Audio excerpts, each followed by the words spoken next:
मिटा सके ये जमाने में दम नहीं, हमको मिटा सके ये जमाने में दम नहीं, हमसे जमाना खुद है, जमाने से हम नहीं। सो विद दिस नोट चलो शुरुआत करते हैं with the preamble of the constitution. आगे बढ़ने से पहले मैं आपको आज एक बात बोल दूं कि आज मैं पढ़ा रही हूँ आपको बिना माइक के, क्योंकि कई बार मुझे बोला है कि माइक में ना कुछ अजीब सी साउंड आती है जो आपके कानों में भी लगती है। ठीक है, किसी किसी का मुझे सुनने को ऐसा मिला है कि माइक जो है वो थोड़ी प्रॉब्लम क्रिएट करता है। सो मैंने सोचा कि थोड़ी सी छोटी सी एक वीडियो को रिकॉर्ड करते हैं बिना माइक के। तो मुझे यहाँ बताना आपको कैसे बेहतर समझ में आता है, माइक के साथ में या बिना माइक के। अब देखो बिना माइक के प्रॉब्लम ही है ना, अब चारों तरफ से आवाजें आ रही है, किसी की मोटर चल रही है, किसी का कुछ हो रहा है। सो सारी आवाजें इकट्ठी होकर यहाँ पे एक साथ में इस वीडियो में रिकॉर्ड हो रही है। सो अगर आप उन आवाजों के साथ में डील कर सकते हो, ठीक है, आपको कॉम्प्रोमाइज कर सकते हो उन आवाजों के साथ में, तब तो बिना माइक के पढ़ लिया करेंगे। ठीक है, अगर आपको बिना माइक के समझ में आता है। और अगर कोई दिक्कत आती है, ये सैंपल वीडियो है विदाउट एनी माइक, तो मुझे बता देना, हम कल से माइक का इस्तेमाल कर लेंगे। ओके, आ जाओ तो पढ़ते हैं प्रीएम्बल। अच्छा मुझे एक बात बताओ, जब आप लोग मूवी देखने जाते हो, आप सीधे मूवी देखने चले जाते हो? ऐसा नहीं होता कभी भी। हम लोग हमेशा क्या करते हैं, हम लोग हमेशा ये जानना चाहते हैं कि यार मूवी में क्या होगा, मूवी में किस चीज की बात हो रही होगी, मूवी किस थीम के ऊपर बेस्ड है। तो हम क्या करते हैं ये सब देखने के लिए, हम देख लेते हैं उसका ट्रेलर। यही होता है ना। तो हम 2 मिनट का 3 मिनट का ट्रेलर देख के अंदाजा लगा लेते हैं कि क्या ये मूवी हमारे टेस्ट की है या फिर हमारे टेस्ट की नहीं है। तो इन द सेम वे अगर मैं आपको सिंपली बोलूं तो एक तरह से वो मूवी उसकी समरी होगी ना, सॉरी जो ट्रेलर है वो उस मूवी की समरी होगी ना। वैसे ही क्या होता है, इतना मोटा अपना क्या है, कॉन्स्टिट्यूशन है। कॉन्स्टिट्यूशन का मतलब क्या होता है, एक ऐसी डॉक्यूमेंट है जो हमारे पूरे देश को गवर्न करते हैं कि हमारा जो देश है वो कैसे कैसे जो है वो काम करेगा, कैसे कैसे वो चलेगा। फाइन, तो इतनी बड़ी बुक में क्या लिखा है उसको बिल्कुल समरी में जो बताया गया है वो है आपका प्रीएम्बल। ठीक है, तो जब आप इतनी मोटी बुक के इंट्रोडक्शन में एक छोटा सा ऐसे करके कुछ लिखा हुआ देखोगे जिसमें आपको साफ बताया गया है कि ये जो कुछ बातें हैं, इन बातों पे आपके संविधान के अंदर जोर दिया गया है। सो बच्चों उस समरी को ना हम बोलते हैं प्रीएम्बल। क्या बोलते हैं? Preamble of the constitution. हमने देखा जी अमेरिका के पास में जो कॉन्स्टिट्यूशन है ना उसके आगे इंट्रोडक्शन है, तो हमने कहा हमारे पास भी कुछ ऐसा होना चाहिए।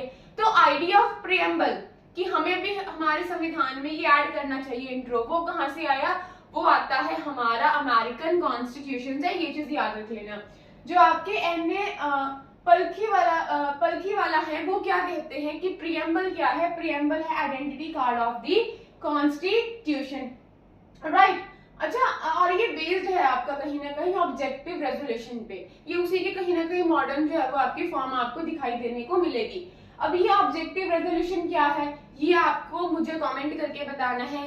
जवाहरलाल नेहरू जी ने पास करा था ना रेजोल्यूशन, ये कॉन्स्टिट्यूएंट असेंबली के अंदर में, तो कब करा था, क्यों करा था, क्या है क्या नहीं है, ये मैंने आपको बहुत अच्छे तरीके से करवाया था जब मैं आपको फर्स्ट चैप्टर जो करवा रही थी, ठीक है, लक्ष्मीकांत का। तो प्लीज जाके एक बार देख लेना कि ऑब्जेक्टिव रेजोल्यूशन क्या होता है। तो कहीं ना कहीं उसकी ही एक तरह से मॉडर्न फॉर्म आपको देखने को मिलती है। क्या मिलती है? Preamble of the constitution. और एक बात हमेशा याद रखना, इस प्रीएम्बल में आज तक सिर्फ और सिर्फ एक ही अमेंडमेंट हुई है जिसके तहत कुछ ऐड ही करा गया है, कुछ भी आज तक इस प्रीएम्बल से रिलेट नहीं करा गया। सो ऐसी कौन सी अमेंडमेंट है जिसके तहत इस प्रीएम्बल में बदलाव करे गए? तो वो है आपकी 42nd constitutional amendment act 1976। Fine, तो इसने क्या करा, इसने आपके प्रीएम्बल में 3 चीजों को ऐड करा, socialist, secular and integrity. Fine, तो जरा एक बार एक काम करते हैं, मेरे पीछे पीछे बोलो, और ये आपको बाय हार्ट जो है वो लर्न होना चाहिए। कई बार आपसे इंटरव्यू में जाके पूछ ले कि बच्चा बताओ फटाफट से प्रीएम्बल सुना दो, तो आप इतने कैपेबल होने चाहिए कि आप उस टाइम पे प्रीएम्बल को सुना पाओ। फाइन, तो प्रीएम्बल क्या कहता है? We the people of India having solemnly resolved to constitute India into a sovereign, socialist, secular, democratic republic। ठीक है, ये वर्ड का मतलब समझते जाएंगे जब हम आगे इस चैप्टर को कंटिन्यू करेंगे। And to secure to all its citizens, क्या ऑब्जेक्टिव है इसके? जस्टिस। क्या सिक्योर करोगे आप अपने सिटीजन्स को? जस्टिस सिक्योर करोगे। Social, economic and political justice, liberty of thought, expression, belief, faith and worship. Equality किसमें करोगे? Equality of status and opportunity and to promote among them all, fine. Fraternity assuring the dignity of the individual and unity and integrity of the nation. आगे पढ़ो। In our constituent assembly this 26th day of November 1949 do hereby adopt enact and give to ourselves this constitution।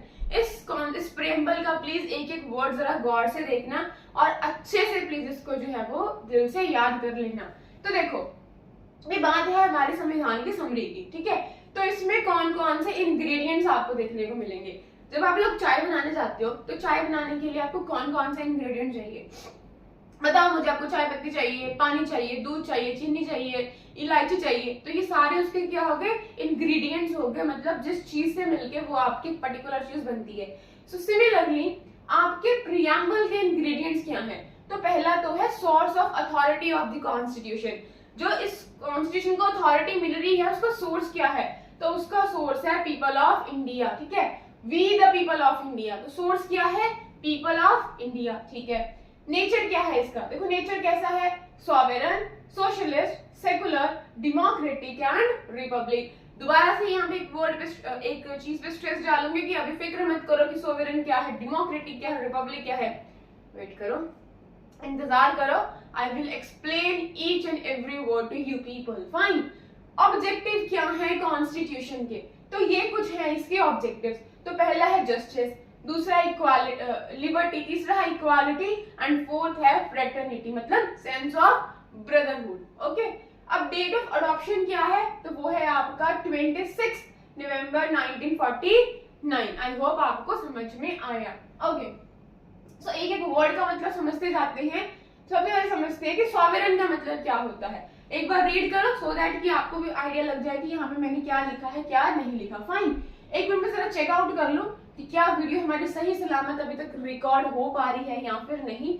ऐसे ही बने रहना please, okay, क्योंकि बहुत बार मुझे दिक्कत का सामना करने को मिला है। Yes, everything is going well, अभी तक तो सही है, कुछ ब्लर भी नहीं हो रही है screen. Okay okay okay okay okay okay okay okay okay, बहुत होगी बातें। आ जाओ, ठीक है। अब देखो सॉवरेन का मतलब क्या है। India is neither a dependency nor a dominion of any other nation but an independent state। तो इंडिया क्या है? सबसे पहले सुनो, इंडिया ना तो डिपेंडेंसी है, ठीक है, किसी के ऊपर डिपेंड भी नहीं है हमारी इंडिया, और ना ही हमारी इंडिया डोमिनियन है किसी भी और नेशन की, लेकिन ये क्या है? एक इंडिपेंडेंट स्टेट है। अब मेरी बात सुनो जरा। अब जब हम पहले 15 अगस्त से पहले हम लोग क्या थे, जरा यहाँ पे आओ। जब हमारा इंडियन इंडिपेंडेंस एक्ट आया था 1947, उससे पहले ना हम लोग डिपेंडेंट कॉलोनी थे ब्रिटिशर्स की, ठीक है। हम उन पे पूरी तरह डिपेंड थे, हम तब आजाद नहीं हुए थे। बट जैसे ही आपका ये वाला जो एक्ट है इंडियन इंडिपेंडेंस एक्ट 1947 आता है, उसके बाद से क्या होता है? 15 अगस्त 1947 से लेके 26 जनवरी 1950, जब तक अपना जो कॉन्स्टिट्यूशन है वो पूरी तरह से इम्प्लीमेंट नहीं होता, इस बीच में हम क्या होते हैं? इस बीच में इंडिया के पास होता है डोमिनियन स्टेटस, ठीक है, डोमिनियन स्टेटस होता है। अब आपको डोमिनियन का मतलब भी नहीं पता तो मैं यहाँ पे नहीं बताने वाली, ये मैंने तब बताया था जब मैंने आपको इंडियन इंडिपेंडेंस एक्ट 1947 करवाया था, वहां पे मैंने बहुत अच्छे से इस वर्ड का मतलब आपको विद एग्जाम्पल समझाया था। ओके, तो जैसे ही 26 जनवरी 1950 को हमारा खुद का जो कॉन्स्टिट्यूशन है वो पूरी तरह से इम्प्लीमेंट हो जाता है, तब से हमारा जो डोमिनियन स्टेटस था वो हट जाता है, हम पूरी तरह से इंडिपेंडेंट जो स्टेट है वो बन जाते हैं, फाइन। लेकिन जो पाकिस्तान है वो डोमिनियन रहता है कब तक? 1956 तक आपका जो है वो डोमिनियन स्टेट रहता है, फाइन। तो ये क्या कहते हैं कि सोवरेन का मतलब क्या होता है? सोवरेन का मतलब ये है कि जो इंडिया है ना जी, वो किसी के ऊपर डिपेंड नहीं है, किसी नेशन के ऊपर डिपेंड नहीं है, किसी कंट्री के ऊपर डिपेंड नहीं है, ठीक है, और ना ही वो किसी की डोमिनियन है। वो अपनी इंडिपेंडेंट स्टेट है, वो इतनी कैपेबल है, ठीक है, उसके पास इतनी अथॉरिटी है, सुप्रीम अथॉरिटी है कि वो अपने इंटरनल अफेयर्स और अपने एक्सटर्नल अफेयर्स को अपने हिसाब से मैनेज कर सकती है विदाउट एनी एक्सटर्नल इंटरफेरेंस। समझ में आया? ठीक है, is no authority above it, कोई अथॉरिटी इसके ऊपर नहीं है, ठीक है। It is free to conduct its own affair, चाहे वो इसके इंटरनल अफेयर्स हो चाहे इसके एक्सटर्नल अफेयर्स हो, क्या है, it's free to conduct its own affair. समझ में, कोई भी आके इसको इन्फ्लुएंस नहीं कर सकता। कल को कोई आके ये नहीं बोलेगा अरे इंडिया ऐसे क्यों मैनेज कर रहे हो, नक्सलवाद चल रहा है, आप ऐसे नहीं इसको ऐसे करो। हमारी मर्जी हम जैसे करें, हम एक सॉवरेन स्टेट हैं, हमारे पास पूरी अथॉरिटी है, we are the supreme authority, who you are to give us any suggestion और व्हाटएवर। आप कौन होते हो हमें कोई सलाह देने वाले, कोई नहीं हो, because we are a sovereign. क्या है, हम सॉवरेन है, हम फ्री हैं किसी भी एक्सटर्नल इंटरफियरेंस से। ठीक है, समझ में आया। सो सॉवरेन का मतलब यहाँ पे क्या हो गया कि जो इंडिया है वो इतनी कैपेबल है, उसके पास इतनी अथॉरिटी है कि वो किसी पे डिपेंडेंट नहीं है, वो किसी की डोमिनियन नहीं है, वो एक इंडिपेंडेंट स्टेट है। आई होप आपको इतना समझ में आया होगा। ओके, अच्छा एक और चीज, 1949 में क्या होता है, continuation of full membership of the Commonwealth of the nations and accepted the British Crown as the head of the Commonwealth। अब 1949 में क्या होता है कि कॉमनवेल्थ की ना जो मेंबरशिप है इंडिया उसको एक्सेप्ट कर लेता है। अब ये कॉमनवेल्थ का मतलब क्या होता है, तो ये भी मैंने आपको बहुत अच्छे तरीके से बताया था। अगर मैं ब्रीफली अगर आपको बताऊं तो कॉमनवेल्थ ना उन नेशंस का, उन सॉवरेन नेशंस का जो एक एसोसिएशन है, ग्रुप है, जिन्होंने इसको वॉलंटरी ज्वाइन करा है और जो कहीं ना कहीं, ठीक है, जो उनमें से मोस्टली जो नेशंस थे वो कहीं ना कहीं ब्रिटिशर्स की कहीं ना कहीं कॉलोनीज रहती हैं, मतलब रही हैं पास्ट में। तो जो वो नेशन है उन्होंने मिलकर क्या करा, एक ग्रुप बनाया जिस ग्रुप को हम लोग बोलते हैं कॉमनवेल्थ, और उसमें हेड कौन है, ब्रिटिश क्राउन होता है। ठीक है, तो इंडिया ने क्या करा, अपनी पूरी मेंबरशिप को क्या करा कि कॉमनवेल्थ की मेंबरशिप को अपना लिया और जो ब्रिटिश क्राउन है उसको कॉमनवेल्थ का हेड माना। किसका हेड माना, कॉमनवेल्थ का। कॉमनवेल्थ क्या है, उन नेशंस की, उन स्टेट्स की, इंडिपेंडेंट स्टेट्स या फिर नेशंस की एसोसिएशन है जिन्होंने वॉलंटरी ज्वाइन करा है, और कहीं ना कहीं उनमें से बहुत सारे जो नेशंस हैं, जो स्टेट्स हैं, वो कहीं ना कहीं पास्ट में ब्रिटिशर्स की क्या रही हैं, कॉलोनीज रही हैं। फाइन, तो यहाँ पे क्वेश्चन उठ गया, कॉन्स्टिट्यूएंट असेंबली के लोग बोलते हैं यार आप बोलते हो कि हम लोग सॉवरेन है, तो यहाँ पे तो जो हमारी सॉवरेनिटी है वो दाव पे लग रही है। कैसे दाव पे लग रही है, आप अगर मेंबरशिप ज्वाइन कर रहे हो तो यहाँ पे तो मतलब हो गया आप तो क्राउन को हेड मान रहे हो। तब जवाहरलाल नेहरू जी ने बड़े उससे समझाया, प्यार से समझाया, to dispel the lurking fears, जो उनके मन में ये सवाल उठ रहे थे ना, जो डर उठ रहा था कि ये है वो है, उन चीजों को खत्म करने के लिए जवाहरलाल नेहरू जी ने एक बात बोली कि देखो जो अलायंस होते हैं ना, अलायंस का मतलब होता है कमिटमेंट। फाइन, लेकिन ये कॉमनवेल्थ कोई ऐसे अलायंस नहीं है। ठीक है, अगर अलायंस होगा तो वहां पे कमिटमेंट आपकी डेफिनेटली आपको देखने को मिलती है। इसकी स्ट्रेंथ, इसकी फ्लेक्सिबिलिटी में दिखाई देती है कि ये कहता है कि आपकी जब मर्जी आप इसको ज्वाइन कर लो, आपकी जब मर्जी आप इससे पीछे हट जाओ। ठीक है, it is an agreement by free will, क्योंकि एग्रीमेंट कहां से हुआ है, फ्री विल से हुआ, खुद की मर्जी से हुआ। किसी ने आके हम पे दबाव नहीं डाला कि आप लोग इसका हिस्सा बनो, to be terminated by the free will। समझ में आया। The extra constitutional declaration does not affect India's sovereignty in any manner।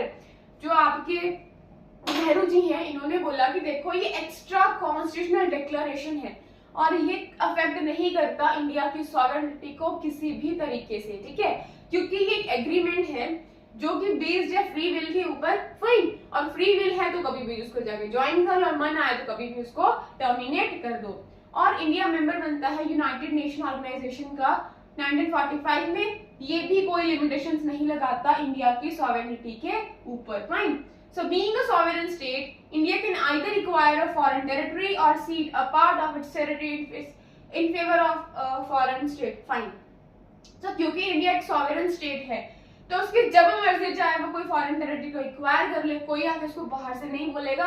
और उसकी जब मर्जी चाहे, उसका दिल करा यार रशिया आप मेरे दोस्त हो, मैं आपको छोटी सी अपनी टेरिटरी गिफ्ट देना चाहता हूँ, तो जब मन चाहे इंडिया जो है वो उसको दे सकता है। फाइन, सो इसी के साथ में हमने समझा मतलब सॉवरेन का। अब आगे बढ़ते हैं इस वीडियो में, बट आई गेस मैं इसको यहीं पे स्टॉप कर रही हूँ because it's a sample video. इससे पहले कोई और बाहर से आवाज आए इस वीडियो को मैं यहीं पे स्टॉप कर देती हूँ। फाइन, अब देखते हैं मैं आपको आगे बोर्ड पे पढ़ाऊंगी या कैसे पढ़ाऊंगी। मुझे एडवाइस करो कि आप हमें बोर्ड पे पढ़ाओ तो अच्छा समझ में आता है या हमें बुक से पढ़ाओ अच्छा समझ में आता है। अब मेरे पास पता है बोर्ड में दिक्कत, मैं बार बार यही समझाने की कोशिश करती हूँ कि मुझे बहुत लिखना पड़ता है, खड़े होना पड़ता है, सब होना पड़ता है। ये 2 दिन से लिखा पड़ा है बोर्ड पे, रिकॉर्ड करना मेरी हिम्मत आज हुई है। ठीक है, तो लिखने में थोड़ा आलस भी आ जाता है ना, थक जाती हूँ मैं लिख लिख के। कोई बात नहीं, चलो guys, thanks for watching and thanks for listening.